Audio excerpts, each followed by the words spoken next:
they're kind of hoping the project wraps up next year, so 2026. So it's a very aggressive timeline. You can see that they're moving fast. There's a lot of equipment out there, and they're moving fast. And that's why we keep getting the questions, what is going on? Because Right. for years it was nothing. Like you said, it's Christmas trees and pumpkins. Right. Other than that, we didn't see any movement.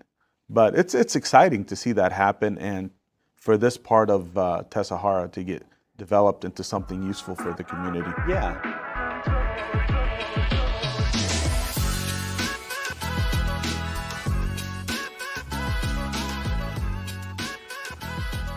Have you wondered what is going on in Dublin? For you that drive down Tessahara Road, you stop by our office here. We're located right next to Pete's and Waterford Shopping Center. And you come in and you're asking, what is happening? We see all these earth movers. They're moving dirt all over the place. And you want to know what's going on. Well, I know what's going on, but I thought I would invite our vice mayor, the vice mayor of Dublin, Kashif Kadri, and ask him a few questions. Would you like to meet him and know who he is? He's a wonderful man that loves this community and serves our community like a real politician should, right? Well, let's hear it from him. Here he is. Hello. Good morning. How are you doing, sir? Good. Thank you for coming by. It's, I know the position of vice mayor is not a paid or council, and to take time out of your busy life and day and your work to come by and just to speak to our Dublin community and say, hey, this is what's happening, kind of give light on what's going on. So give us a little background about yourself and we can move in and talk about across the street. Yeah, absolutely. Thank you for the opportunity, and thank you all for watching. So as you mentioned, my name is Kashif Kadri. I grew up in Maryland, East Coast, moved out to the Bay Area back in 2005. Lived in Fremont for a number of years before moving to Dublin and making this our home, and absolutely love it. There's a good variety of housing. It's convenient in terms of transportation and proximity to highways.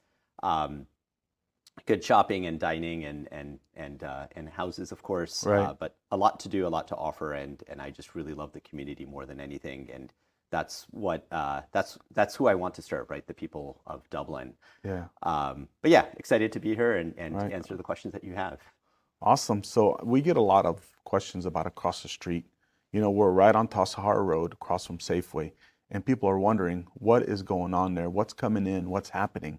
So shed some light for us. Yeah, no, it's a very exciting project. It's actually 3 parcels, Okay. starting at the end of the highway, butting up against 580, all the way up to just past Gleason. Okay. You can see that there are 3 large properties there, or parcels.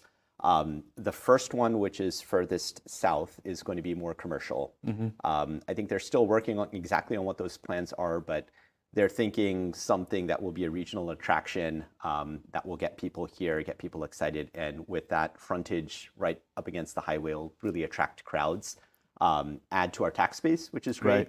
And then the middle section has a combination of things going on. So 2 things that are really important to me. One is that there's a dedication of land to Sunflower Hill, which is for IDD adults, so Right. Intellectually disabled or developmentally disabled, adults, and giving them independent living accommodations. This is just a phenomenal project that I'm really excited about, and I'm excited about the partnership between the nonprofit, the developers, and the city. So happy to see that. We also have a community center that's going to go there. Right. And that's something that we need here. That is much needed. Yeah, definitely. On this side of town.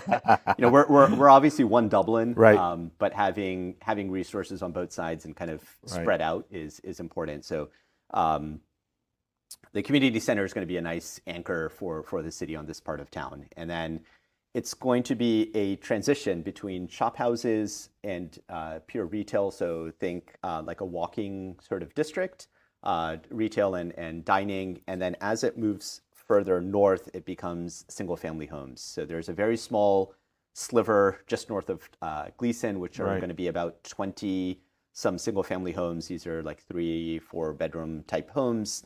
And then there's a combination of row homes, sort of townhouses, ADUs, and then storefronts. So there'll be stores at the bottom and then housing on top. Kind of like Santana Row type? That In a sort of way? vibe, Yeah, yeah. yeah, okay. But a combination, a mix of product, and I'm sure you could probably shed some detail on what variety of product means. Yes, it's a mix. But I think it's just exciting to see this land that's been kind of vacant and eyesore for a long time being developed into something that the community can use, especially, like a community center. On this side of town, we don't have one. On the other side of town, we have Shannon, but we need something like that. I heard Top Golf might be coming on the parcel close to the freeway. Is that true? Yeah, there are talks. I'm not sure if it's been finalized yet. Yeah, okay. So I don't want to pull the cat out of the bag, but Sure. but I mean, you said it, not me. I said it. Yeah, I heard through the grapevine. Yeah, I would be very excited if Top Golf Yeah. lands here. I'm not a big golfer, but I do enjoy Top Golf, and my son loves the food there. Yes, I agree. My boys love the food there too. Is it the donuts? Well, it's the donuts, it's the chicken wings, and I think it's just hanging out and hitting the ball and see how far you can, get it. My boys, I think, like to hit that little cart that goes around To collect the balls. and collects the balls. So I think it'll be a good thing for the community. Right. But one of the things that some Dublineers that have been here for a long time, sometimes they get mad about development. Sure. And one of the things that I understood is that there's a master plan for Dublin, and this stuff has been put in the master plan a long time ago. It's not just a new development. I don't know if you want to shed some light on that. Yeah, a lot of those master plans have been developed, 20 plus years ago. Right. This kind of maps out how things are going to go and how we arrange things. Housing on one side, commercial on one side. Obviously, you don't want Right. to have industrial right beside a school or a place of worship or houses, right? And so Right. the way we arrange those, that's happened a very long time ago, well before I think I was even in Dublin. So that parcel has been sort of earmarked for some commercial, limited commercial on one end, and residential. And obviously the plans have changed. Right. Post-COVID, the requirements of what we need as a community and what developers can make happen, Right. come to fruition. I think that's changed quite a bit. For instance, like the big box retailers are a thing of the past, right? Right, And so right. creating that mix is like the finer details are things that we can work on now, but the big picture, what goes where at a gross level, at a macro level, has been decided, 20, 30 years ago. Right. So it's not something new that just happened. No, and this project, I Yeah. mean, you pointed out it's been a vacant land for a number of years. Yes. Outside of the the Christmas trees that come out there, Right. and the pumpkin patch, right? It's just basically unused. Yeah. And it's prime location, right? I mean, Oh, it is. It's super ideal, very convenient, right off the highway. It's taken a couple iterations of this project for it to finally start, Right. and a lot of people didn't believe it was going to happen until we actually, Yeah. broke the earth. I didn't believe. But you know what I think I pointed out to people is that it has to be a win-win situation for the community and for the developers, because at the end of the day, it's all about numbers to the developer. And at the end of the day, for the community, is this going to help us, or is it going to be just a hindrance to traffic? But I believe you guys came up with a very good layout that will be a help and an added blessing to the community. Right. No, absolutely. There's a lot of time and diligence that goes in from the staff perspective. Obviously, the developers are are paving the way there and putting those plans together, working with our staff. It goes through Planning Commission, and then Right. it finally comes to City Council for sort of final approval. And all of us sort of put our thoughts and opinions into it, right? And do our diligence. Is there enough traffic? Is there enough infrastructure? Is there Right. enough movement? Are we going to be accommodate the schools, right? Like Right. these are all factors that go into that. So there's a lot of thought and very deliberate process that goes into all of that. And yeah, I'm Right. excited that groundbreaking was earlier last year, towards the end of last year, 2024. They're actually hoping for the first set of homes to be opened or for sale at the end of this year, Oh, wow. 2025. They're kind of hoping the project wraps up next year, so 2026. So it's a very aggressive timeline. You can see that They're there's fast. a lot of equipment out there, and There they're is. moving fast. And that's why we keep getting the questions, what is going on? Because Right. for years it was nothing. Like you said, it's Christmas trees and pumpkins. Right. Other than that, we didn't see any movement. But it's exciting to see that happen, and for this part of Tessahara to get developed into something useful for the community. Yeah, I'm excited about it having that regional attraction, as you mentioned. I'm also really excited. I live just straight down Tessahara, right? So I'm excited about riding my bike down here, or even driving down, parking, and then being able to hang out for the day or the afternoon there, right? Food and drink and probably music, some sort of entertainment, right? And just sort of make that an attraction. We don't really have that in Dublin right now. Right. We've got a couple walkable areas, but not a whole lot. And I think this will be a nice, central location. And obviously you have Emerald Glen across the park, across the way. So kind of add to that nature experience. A good gathering place. Absolutely. And how is the city's health like from a budget? Is the city healthy? I know there's a lot of cities that are not in trouble, but some of the former mayors have taken good steps to keep the city fiscally sound. Are we still there? Yeah, great question. Unfortunately, a lot of the cities around us they're older.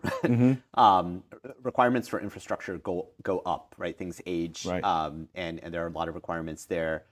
Dublin has been very conservative in terms of how we spend our money and how we make how we create our budget. So sort of over budget for activities and rely less on income, which has put us in a great spot where we're still running at a surplus.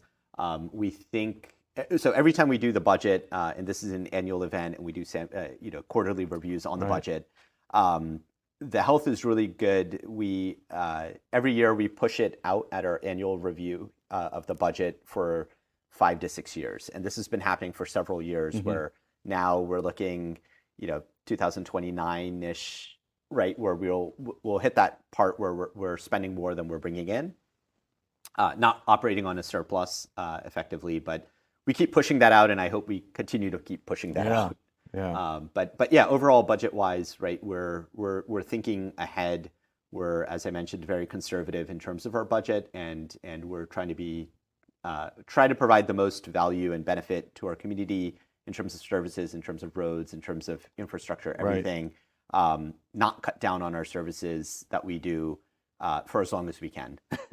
That's great. And you know what? The investment that was made in the new high school, Emerald, down here it's amazing.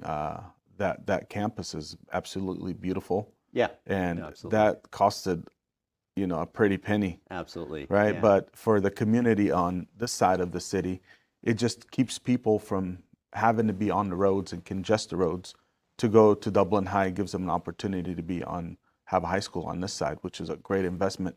And I remember, the slogan that we had, America's backyard, Dublin. Right. Dublin is one of the best cities in the United States to live in. It's probably one of the top 2 in California. So it's just been managed well and taken care of well.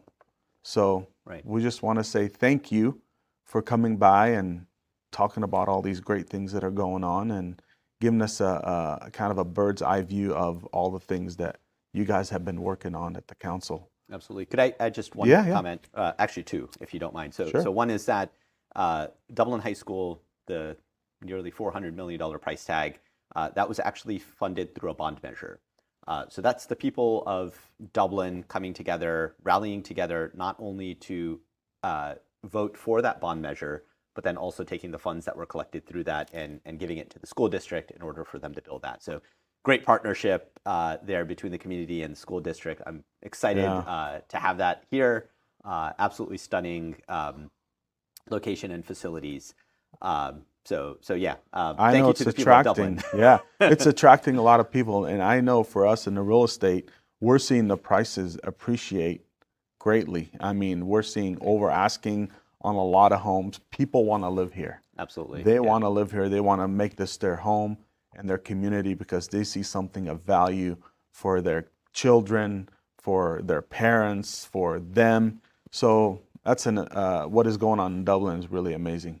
Excited. Yeah, and thank you so much for having me. Yeah, we appreciate you coming by. I know you're busy. Anything else you'd like to add? No.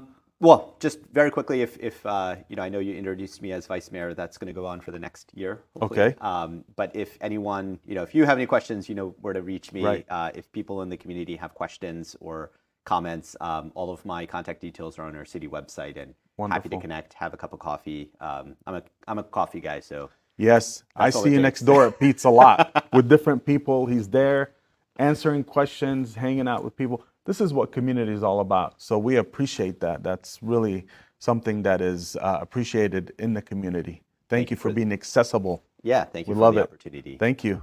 Appreciate it.